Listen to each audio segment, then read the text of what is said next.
दिव्य सज्जनों, आज का ये कार्यक्रम अपने आप में बहुत विशेष है, क्योंकि आज एक सुखद संयोग ये भी है कि माननीय मनोहर लाल जी का आज जन्मदिन है और जिन्होंने हम सबके लिए अपने आप को समर्पित किया, सच्चाई के साथ समर्पित किया, साफ नीयत के साथ समर्पित किया, सेवा के भाव के साथ समर्पित किया, समर्पण के संकल्प के साथ समर्पित किया।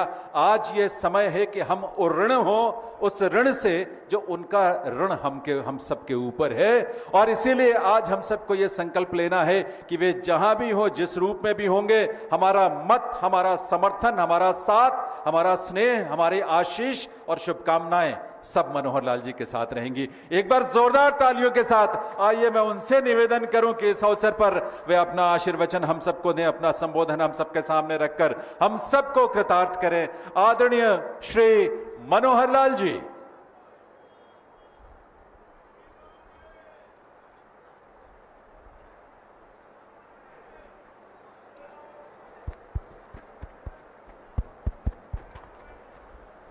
बोलो भगवान परशुराम के, भगवान परशुराम के, भारत माता के, भारत माता के।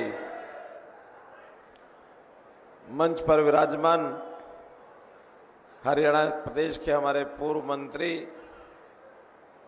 मान्यवर श्री विनोद शर्मा जी,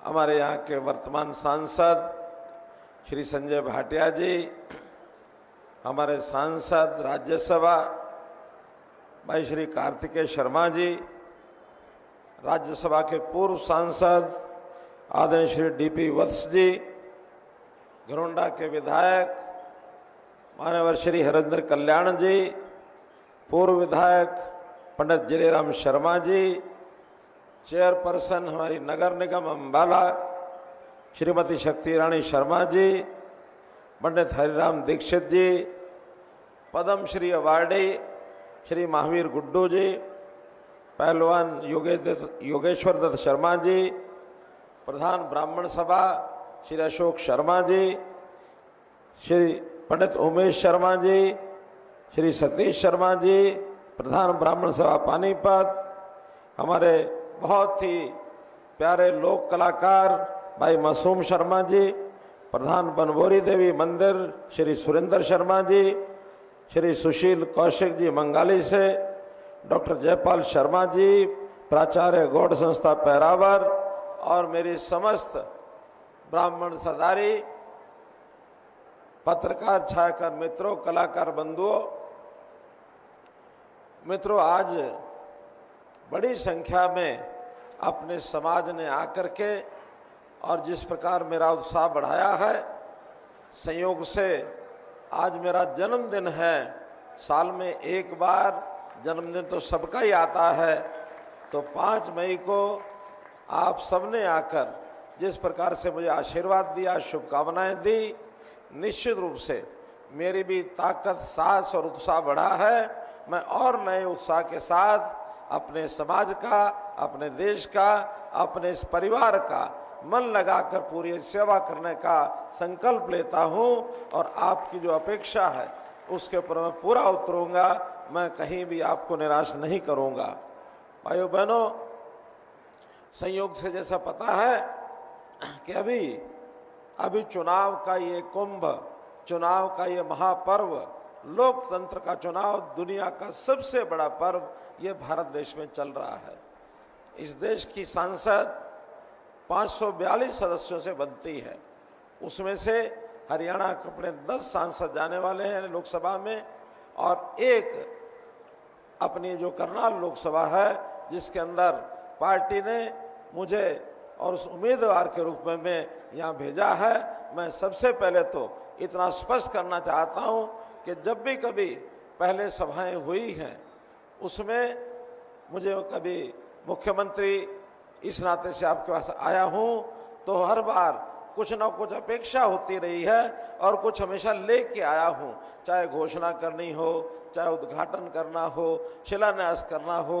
पिछली बार भी भगवान परशुराम महाकुंभ करनाल में हुआ, कुछ बातें सामने रखी गई और मैंने वो सब बातें प्राय प्राय पूर्ण हो गई हैं। एक आध चीज़ ऐसी जो प्रोसेस में चल रही है, चाहे वो पैरावर की ज़मीन होगी, चाहे वो अन्य जितने भी काम, करनाल के कुछ विषय भी रखे गए थे, भगवान परशुराम जी के नाम से कुछ चीज़ें आई थी, वो प्राय प्राय सब हमने कर दी हैं।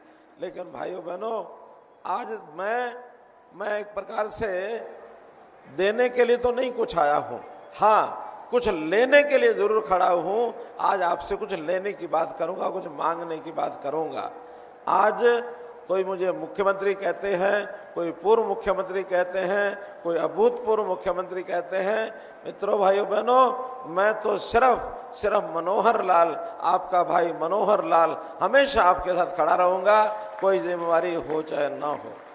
तो मैं तो इतनी बात कहूँगा कि भगवान परशुराम जी जिस समय में हुए, उस समय जो समाज की स्थिति थी, उस न्याय और अन्याय की लड़ाई को लड़ने के लिए, उस ज्ञान के भंडार के नाते से भगवान परशुराम जी शास्त्र और शस्त्र दोनों का उपयोग करते थे कि समाज में एक अच्छी दिशा तय की जाए।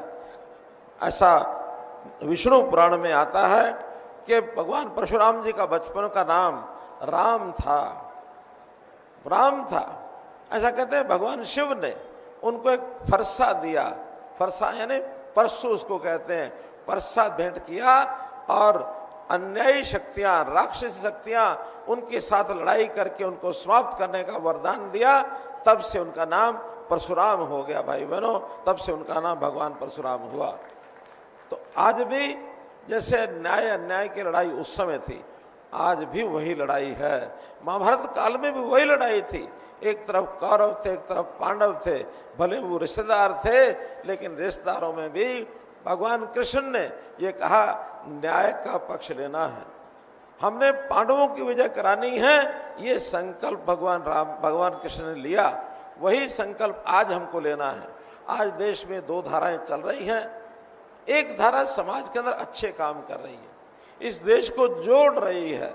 इस देश के अंदर जो राक्षसी वृत्ति है उसको समाप्त करने के लिए मोदी जी के नेतृत्व में देश में ताकतें काम कर रही हैं।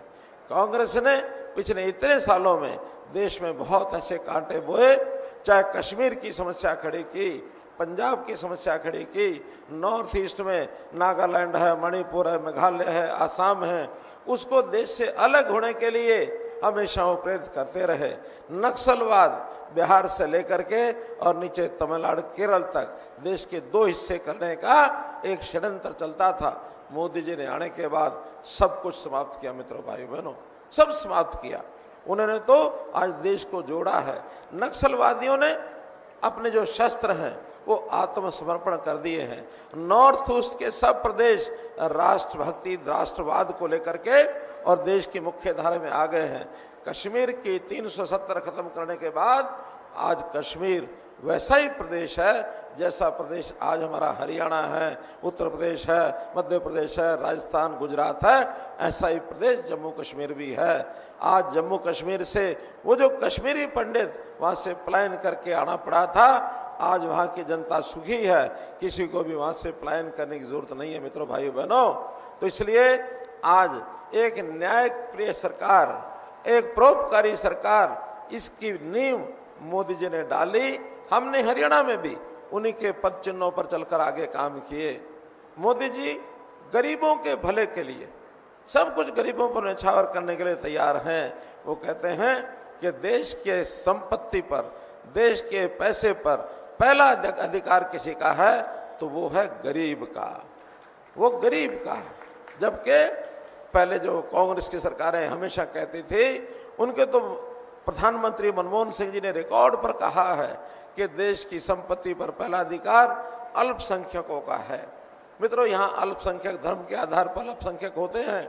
हम अल्पसंख्यक को उनकी समस्याएं, गरीबी की समस्या तो हल करने के लिए तैयार हैं, लेकिन अल्पसंख्यक तुष्टीकरण वोट के बैंक के नाते से अगर कोई उपयोग करेगा तो उनको हम पछाड़ेंगे, उनका मुकाबला करेंगे। ये देश बहुसंख्यक समाज उसको पीड़ित नहीं होने देंगे। मित्रों, बहुसंख्यक में गरीब का अधिकार पहला है जिसको हम देंगे। हमारे समाज के भी जो इकोनॉमिकली बैकवर्ड ग्रुप है, ईपीबीजी जिसको कहते हैं, उसके लिए भी एक समस्या बनी थी। अभी 2 दिन पहले चीफ सेक्रेटरी से बात करके हमारे अशोक शर्मा जी कल मीटिंग करके आए ना, तो सारी की सारी समस्या उन्होंने हल कर दी। क्या नहीं, पूरी दीक्षित जी खड़े हैं, तो कोई अब इस प्रकार की समस्या बाकी नहीं बची है। तो मित्रों, भाइयों बहनों, मैं तो ये कहूँगा कि हम भी गरीबों के हित में, चाहे वो गरीब को मकान देने की बात आई हो, चाहे उस मकान में शौचालय की बात है, शौचालय दिया तो पानी साथ में दिया, पानी साथ में आया तो बिजली साथ में दी, बिजली साथ में दी तो गैस का सिलेंडर भी साथ दिया। और भाई गरीब परिवार के कोई व्यक्ति बीमार होता है, उसको इलाज करने के लिए वो भी हमने आयुष्मान भारत के कार्ड सब गरीबों को दिए, सब गरीबों को। और अब तो प्रधानमंत्री जी ने कह दिया कि जो बुजुर्ग हैं 70 साल की आयु के ऊपर के, उसका गरीब अमीर का हिसाब नहीं देखेंगे। कोई भी किसी आयु का भी एक जो बुजुर्ग है 70 साल से ऊपर का, उसके इलाज के लिए 5 लाख रुपया अलग से उनको रिजर्व करते उनका बीमा कराएंगे। कोई बुजुर्ग का पैसा अब नहीं लगेगा। हमने हरियाणा में जो 1,80,000 की लिमिट की है गरीबी की, बाकी सारे देश में 1,20,000 की लिमिट है। हमने वो रेखा भी थोड़ा सा और बड़ी करके उसमें 15 लाख परिवार और जोड़े हैं। और यही नहीं, जो 1,80 से ऊपर 3 लाख तक के 7 लाख परिवार हैं, उनको भी कहा सिर्फ 1500 रुपया साल का दे करके आप भी 5 लाख रुपए के बीमे के हकदार बन सकते हैं। 7 लाख लोगों को उनको फायदा दिया है। मित्रों, क्या क्या गिनाया जाए, विषय बहुत है गिनाने के लिए। मैं तो इतना ही कहूँगा कि आज भी लड़ाई जो है न्याय अन्याय की है, पुण्य पाप की है, सच और झूठ की है। इसके अंदर हमारे विपक्षी सेना के लोग यानी कौरवों के लोग अफवाहें फैलाएंगे, पैसा खर्च करेंगे, लोगों को बहकाएंगे, लालच देंगे। और लालच की बात तो कैसे स्वीकार करने लग गए हैं। हमारे हिसार के कैंडिडेट कांग्रेस के, उनसे पूछा हमारे पत्रकार भाई ने कि भाई बिना खर्ची बिना पर्ची की बात से आप कितना सहमत हैं। वो कहते हैं खर्ची तो कभी हमने भी चलने नहीं दी, चाहे मनोहर लाल को पूछ लो, पूछवा भी मेरे से रहे हैं, जबकि मुझे पता है कि कितनी खर्ची कहाँ लगती थी, सब पता है मुझे। लोग साथ में कहते हैं कि पर्ची तो चलनी ही चाहिए, अगर पर्ची नहीं चलेगी तो फिर हम अपने लोगों को कैसे लगा सकेंगे। तो इस प्रकार का भेदभाव आज भी उनके दिमाग में घुसा हुआ है। आज भी वो गरीब आदमी को मेरिट के आधार पर नौकरी मिले, सामान्य आदमी को मेरिट पर नौकरी मिले, इसके हक में तो आज भी नहीं खड़े हैं। मित्रों, ये बहुत उनके पार्ट पर एक शर्म की बात है। ये सजग होना है तो हमको होना है कि हमको इस लड़ाई में, हमको इस लड़ाई के अंदर समाज के हित में काम करे लोगों को आगे लाना है। उन नरेंद्र मोदी जी का हाथ मजबूत करना है जिन्होंने अपने देश को दुनिया में 5 बड़ी विश्व शक्तियां जो हैं, आर्थिक शक्तियां, उसमें लाके खड़ा कर दिया है। कोई समय था हमारा देश बहुत नीचे माना जाता था, लेकिन आज हमको विश्वास है आने वाले 5 साल में न केवल 5 बल्कि दुनिया की पहली 3 शक्तियां, 1 2 3, उसके अंदर भारतवर्ष का नाम आएगा। मित्रों, उसके अंदर आएगा। आज बहुत बड़ा एक परिवर्तन हो रहा है। मैं चूंकि आप लोग काफ़ी देर से बैठे हैं, मुझे बताया गया कि यहाँ तो 11 बजे लोग आ गए थे, लेकिन संयोग से आज मिलने वालों का तांता खूब लगा हुआ। संत महात्मा भी कुछ एक जगह सब लोगों ने सम्मेलन किया, मुझे वहाँ बुलाया गया, मैंने उनसे आशीर्वाद लिया, उनके चरण स्पर्श किए, 1-1.5 घंटा उसमें लग गया। फिर हमारे पार्टी कार्यालय में बहुत से लोग आए हुए थे। जैसे ही वहाँ से फ्री हुआ हूँ तुरंत दौड़ के आया हूँ, लेकिन इतनी देर से इतने सारे लोग बैठे हैं, मैं आपका बहुत आभार प्रकट करता हूँ, बहुत बहुत धन्यवाद करता हूँ। और अंत में अपील करता हूँ, अपील यही है कि आने वाला 25 मई हरियाणा का ये सबको ध्यान रखना है। खास करके करनाल लोकसभा में आपका अपना मनोहर लाल प्रत्याशी है, और करनाल विधानसभा में ये जो स्थानीय करनाल की विधानसभा की इकाई, इसके अंदर अपने मुख्यमंत्री श्री नायब सिंह सैनी वो यहाँ प्रत्याशी होंगे। इसलिए उस दिन हम ज़्यादा से ज़्यादा संख्या में यहाँ वोट डलवा करके, और 4 जून को एक प्रकार का निर्णय जो परिणाम आए, उस परिणाम में सब लोगों की तरफ से एक ही बात आए कि 4 जून आई, भाजपा भाई, यही बात मन में रखनी चाहिए। 25 मई कांग्रेस गई, ये संकल्प लेकर के आप आगे बढ़ें तो आपका बहुत बहुत आभार, बहुत बहुत धन्यवाद।